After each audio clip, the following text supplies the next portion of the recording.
National social media Patel Prahlad भाई अमीर लोगों में से एक के किसी चैनल में अगर छटनियां शुरू हो जाएं तो आप समझ सकते हैं कि गोदी मीडिया का क्या हश्र होने वाला है।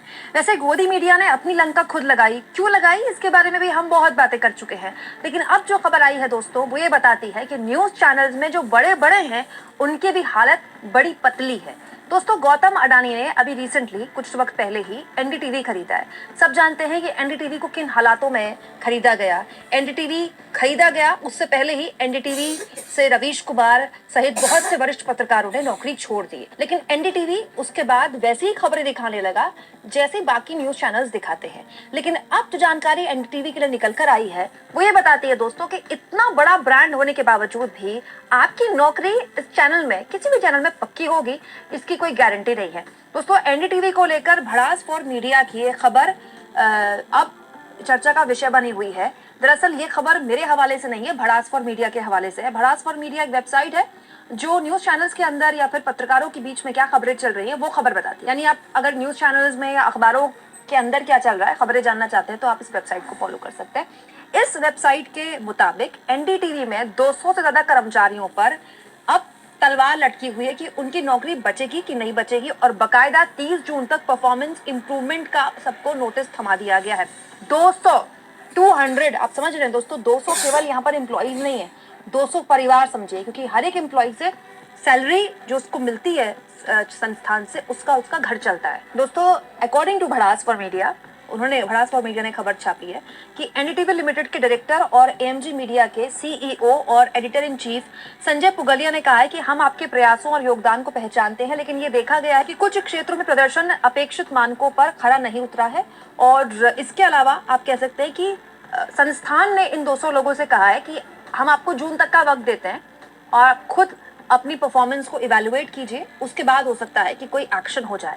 होगा नहीं होगा, सभी 200 लोगों की नौकरियां जाएंगी या किसी की बच जाएगी, अभी इस बारे में कोई जानकारी नहीं है। हालांकि दोस्तों अभी इसके बारे में कोई पुख्ता जानकारी नहीं है कि जो 200 लोग हैं ये किस डिपार्टमेंट के हैं, लेकिन जब न्यूज चैनल में नौकरी जाती है तो संभवतः एडिटोरियल्स में, यानी कि जो खबरें बनाते हैं उन लोगों की सबसे ज्यादा जाती है, क्योंकि वही लोग अपॉइंटेड होते हैं। एचआर या मार्केटिंग में तो उतना स्टाफ होता ही नहीं, स्टाफ सबसे ज्यादा कंटेंट के लोगों का होता है। यहाँ एक और खबर मैं आपको बता दूं दोस्तों, एनडीटीवी का जो दफ्तर हुआ करता था वो दिल्ली में हुआ करता था, और अभी कुछ वक्त पहले ही एनडीटीवी नोएडा में शिफ्ट हुआ है अपने नए दफ्तर में।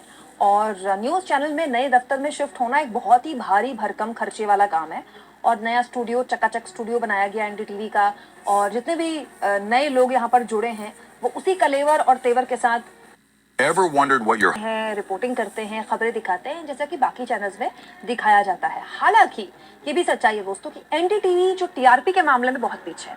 ये बात सच है कि एनडीटीवी में इस वक्त बड़े बड़े सो कॉल्ड फेसेस हैं, लेकिन वो फेसेस भी टीआरपी नहीं ला पा रहे हैं, चाहे हिंदी की बात करें चाहे अंग्रेजी की बात करें। हालांकि एनडीटीवी की टीआरपी कभी भी नहीं आती थी, रवीश कुमार के जमाने में भी एनडीटीवी की टीआरपी रवीश कुमार के शो से ही आती थी, लेकिन तब समझ में आता था कि क्योंकि एनडीटीवी बाकी चैनल से अलग था, जो बाकी चैनल्स दिखाते थे एनडीटीवी खबरों को अलग तरह से दिखाता था, तो समझ में आता था कि एनडीटीवी की टीआरपी क्यों नहीं आ रही है।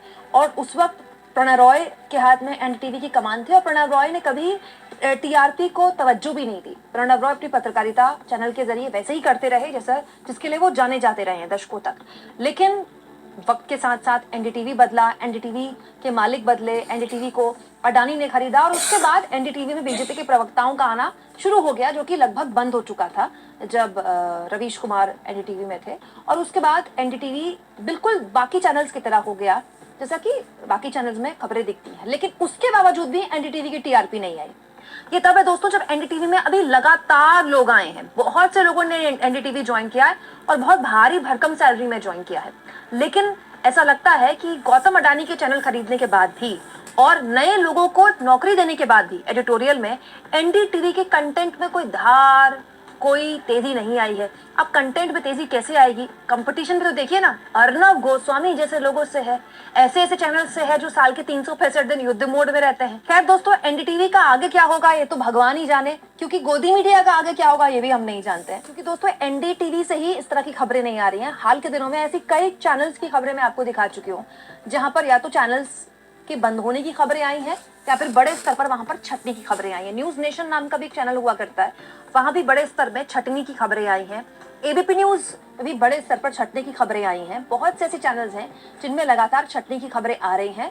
कुछ ही चैनल्स हैं जहां पर टाइम पे सैलरी, टाइम पर बोनस अगर मिल जाए तो बड़ी बात है, लेकिन छटनियां बहुत बड़े लेवल पर न्यूज चैनल्स में इस बीच हो रही हैं। मतलब बहुत सिंपल सा है दोस्तों, न्यूज चैनल्स लोगों ने देखने बंद कर दिए हैं। अब जो लोग न्यूज चैनल्स देखते हैं वो भी वाईफाई से कनेक्ट करके अपने टीवी में या फिर फोन में यूट्यूब चैनल के जरिए देखते हैं। तो मैं आपको एग्जाम्पल दे रही हूँ कि अगर समझ लीजिए किसी को एक चैनल देखना है तो वो उसके लिए डीटीएच रिचार्ज नहीं कराता, वो अपने फोन को वाईफाई से कनेक्ट करता है या टीवी को वाईफाई से कनेक्ट करता है और उस चैनल के यूट्यूब चैनल के लाइव फॉर्मेट में जाके देख लेता है। अब ऐसा करके उस चैनल के यूट्यूब चैनल को तो व्यूज अच्छे मिल जाते हैं, लेकिन एक चैनल चलाने का खर्चा, सैटेलाइट चैनल चलाने का खर्चा और एक यूट्यूब चैनल चलाने के खर्चे में बहुत फर्क है। यही वजह है दोस्तों कि न केवल टीवी बल्कि डिजिटल डिपार्टमेंट्स जो है न्यूज चैनल्स के, वहां भी बड़े स्तर पर छटनी हो रही है। क्योंकि डिजिटल में अगर व्यूज आ भी रहे हैं तो वो इतने नहीं है कि पूरे के पूरे न्यूज चैनल के लोगों की सैलरी निकाल रहे। तो एक धर्म संकट में न्यूज चैनल्स ऑलरेडी हैं और ऐसा लगता है कि एनडीटीवी उनमें से एक बनता जा रहा है। हालांकि एनडीटीवी के लिए ठीक नहीं है दोस्तों, जितने बड़े बड़े ब्रांड्स, जितने बड़े बड़े चेहरे एनडीटीवी में जोड़े गए हैं मोटी मोटी सैलरी के साथ, अगर उनके आने से पहले या उनके आने के बाद भी इस तरह की छटनी की खबरें आती तो किसी भी न्यूज चैनल के लिए ठीक नहीं है। दोस्तों एनडीटीवी में भी अगर छटनियां हो रही हैं तो ये इस बात का भी प्रमाण है कि लाला के पास कितना भी पैसा हो, लेकिन लाला अपनी जेब से किसी को पैसा नहीं देता। ये कोई गारंटी नहीं है इस बात की कि अगर आपके जो मालिक हैं चैनल के वो देश के सबसे बड़े रईस भले हो, लेकिन अगर चैनल गर्त में जाएगा, चैनल की व्यूअरशिप नहीं होगी तो नौकरियां किसी की भी जा सकती हैं। हालांकि दोस्तों अभी नौकरियां किसी की नहीं गई हैं, सबको एक तरह से मौका दिया गया है संस्थान द्वारा कि जून तक आप अपने आप को साबित करें। लेकिन अजीब बात यह है कि जिन लोगों को पहले ही नोटिस मिल चुका है वो आखिर अपने आप को साबित कैसे करेंगे।